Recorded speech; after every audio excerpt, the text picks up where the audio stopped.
நீங்கள் ஒருத்தரை தொட்டார் சுகமாயிருச்சுன்னு சொல்கிறது ஒருத்தரையோ, அல்லது அவர் சொன்னது பலிச்சிருச்சுன்னு சொல்கிறதையோ, அல்லது அவர் ஒரு பெரிய மந்திர உச்சாடனம் பண்ண சாமியார் சொன்னது நடந்துருச்சுன்னு சொல்கிறதையே உண்மைன்னு நீங்கள் சொன்னீங்கன்னா, அலைபேசியையும் தொலைக்காட்சியையும் இணையதளத்தையும் கண்டுபிடித்த ஒருவரை நாம் எந்த கடவுள் என்று சொல்லுவது? அங்கே தான் யூஜிகே உடைக்கிறார்.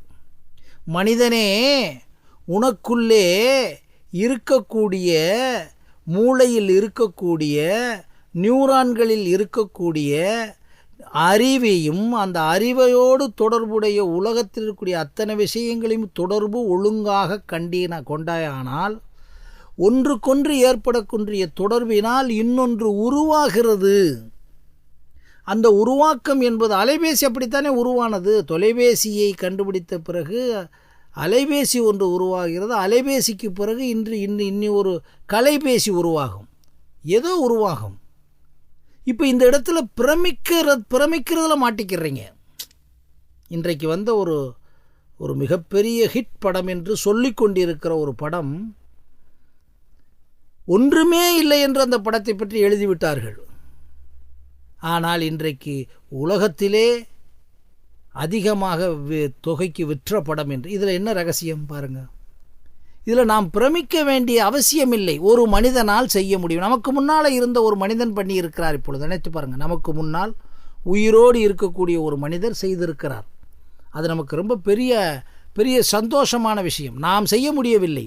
45 கோடி 50 கோடி ஒருத்தர் சம்பளம் நமக்கு முன்னால் வாங்கக்கூடியவர் லீகலா. அதற்கு பிறகு பின்னணி எவ்வளவு இருக்கலாம்.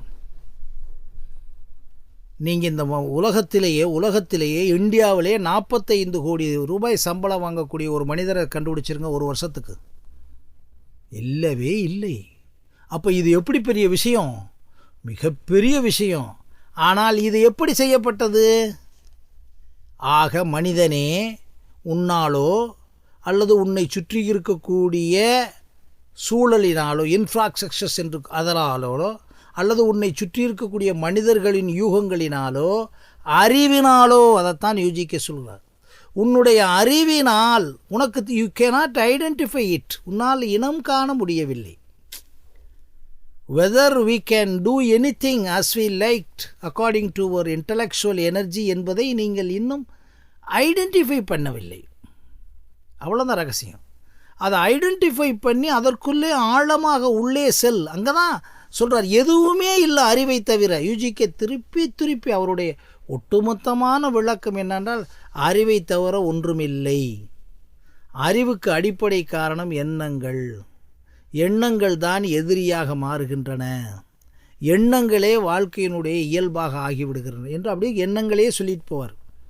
இந்த இடத்துல மனிதர்களே நாம் புரிந்து கொள்ள வேண்டியது, யூஜிகே போன்றவர்கள் சொல்லுவதை அப்பட்டமான நிர்வாணமான அம்மனமான உண்மைகளை உடைத்தெறிகிறார்.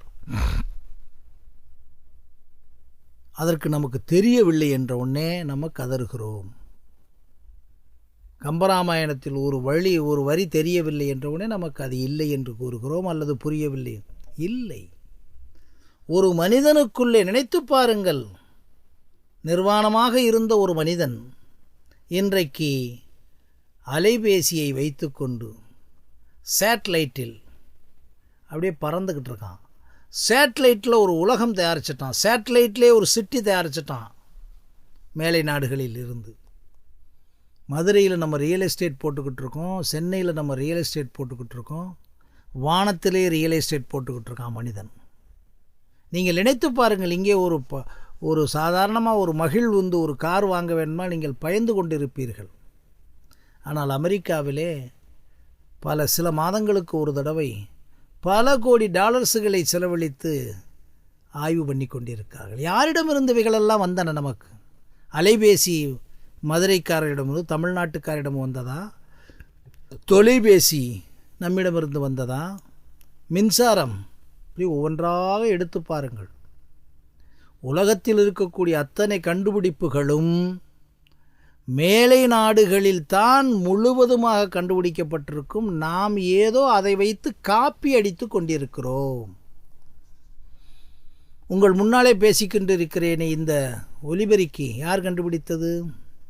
உங்கள் முன்னாலே நீங்கள் கேட்டுக்கொண்டிருக்கிறீர்களே தொலைக்காட்சி யார் கண்டுபிடித்தது? இது என்னவென்றால் அறிவினுடைய விரிவாக்கம் என்று யூஜிகே கூறுகிறார். ரொம்ப முக்கியமான விஷயம். நீங்கள் ஏன் கடவுளை பற்றி சிந்திக்கிறீங்க? உங்களுடைய அறிவின் விரிவாக்கமும் அறிவினுடைய செயலாக்கமும் அறிவினுடைய கூட்டணியும் அறிவினுடைய ஒட்டுமொத்த அறிவிலிருந்து கிளம்புகின்ற ஸ்பார்க்கும் நீங்கள் வாழுகின்ற வாழ்க்கை என்று யூஜிகே கூறுகின்றார். அப்பொழுது அவர் ஒவ்வொரு நம்பிக்கையாக உடைக்கிறார். அதுதான் யூஜிகே. பெரியார் மூட நம்பிக்கையை உடைத்தார் என்று பேசிக்கொண்டிருக்கிறோம். எவ்வளோ பேசிக்கிட்டு இருக்கோம். மூட நம்பிக்கையை பற்றி யோசிக்கிட்டு இருக்கார். சமண மதங்கள் மூட நம்பிக்கை. கடவுள் இல்லை இருக்கின்றதை தவிர அவங்க எதுவுமே பேசலை. ஆன்மா, புத்தர் சொல்லுகிறார், ஆன்மா இருக்கு இல்லை, அவ்வளோதான்.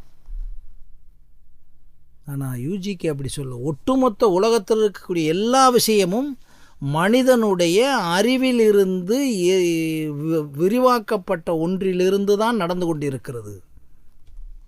நான் பேசுகின்றேன் இப்பொழுது, நீங்கள் கேட்டுக்கொண்டு இருக்கிறீர்கள். இந்த பேசுவது எப்படி? பல மாதங்கள் இந்த யூஜிகேயை படித்து உணர்ந்து அனுபவித்து அதற்கு பிறகு யூஜிகேயை பற்றி பேசுவதற்குரியது. இதெல்லாம் என்ன, எதில் நடந்தது? திடீரென்று நேற்று இரவு ஜெராக்ஸ் காப்பி வந்து விட்டதா என் மூளைக்குள்ளே? இல்லை திடீரென்று படுத்து கொண்டிருந்தேன், அப்படியே வந்து யூஜிகேவுடைய அத்தனையும் நுழைந்து விட்டதா? இல்லை. உடலின் விரிவாக்கம் மருத்துவர் கண்ணன் சொன்னது போல நின்று விட்டது. End of physical evolution. But extension of mind evolution starts. அப்போ மூளையில் இருக்கு. மூளை தானே 10,000 கோடி செல்களை இருக்கிறது.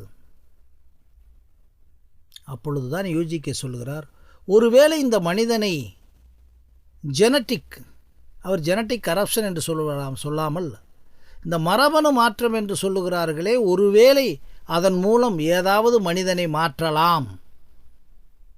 அதாவது மரபணு மாற்றம் என்பது முதலிலே செடிகளுக்கும் கொடிகளுக்கும் செய்யப்பட்டது. சில உயிரினங்களுக்கு இப்போ ஒரு மருந்தை நமக்கு பயன்படுத்துவதற்கு முன்னாலே ஒரு உயிரினத்திற்கு பயன்படுத்தி தானே நமக்கு பயன்படுத்துகிறார்கள். அப்போ அதுக்கு என்ன ரியாக்ஷன் ஏற்படுதோ அந்த ரியாக்ஷன் மனிதனை கொண்டு விடாமல், அப்போது கூட இந்த குருவிகளும் பறவைகளும் உயிரினங்களும் அணிலும் எலியும் நமக்கு பயன்படுகிறது. அவ்வளவு பாவப்பட்ட விஷயம் அது. மனிதனை காப்பாற்ற வேண்டுமென்றாலே பல உயிரினங்களை கொள்கிறான் மனிதன் அறிவியல் பூர்வமாக. அப்பவும் என்ன பயன்படுத்தப்படுகிறது? ஒரு எலியின் மூளைக்குள்ளே அந்த விஷயம், ஒரு நாயினுடைய மூளைக்குள்ளே ஒரு கண்டுபிடிப்பினுடைய ரகசியம். அப்படின்னா என்ன? மறுபடியும் என்ன யூஜிகே சொல்ல வருகிறார் என்றால், அறிவு என்றால் என்ன என்பதே நமக்கு இன்னும் பிடிபட மாட்டேன் என்கிறது. அதுதான் முக்கியமான விஷயம். ஏதோ நூல் அறிவோ எல்லோ படித்த அறிவோ என்று நினைத்து கொண்டிருக்கிறீர்கள். நான் உட்பட நினைத்து வைத்துக் கொள்வோம். அறிவு என்பது அதுதான் எல்லையற்றது. அறிவு என்ற ஒன்றுதான் எல்லையற்றது. வள்ளுவன் கூறிய அறிவு ஒன்றுதான் கடவுள். ஆன்மீகம் சொல்லக்கூடிய அறிவு என்பதுதான் குரு. அந்த அறிவு என்பதற்கு எல்லையே இல்லை. கல்வி கரையில் என்று சொன்னது தான் அதில் விஷயம். அந்த அறிவோடு நாம் எங்கு இருக்கிறோம்? ஒரு தனி மனிதன் எந்த அறிவோடு இருக்கிறான்? ஒரு தனி மனிதன் எந்த அறிவுகளோடு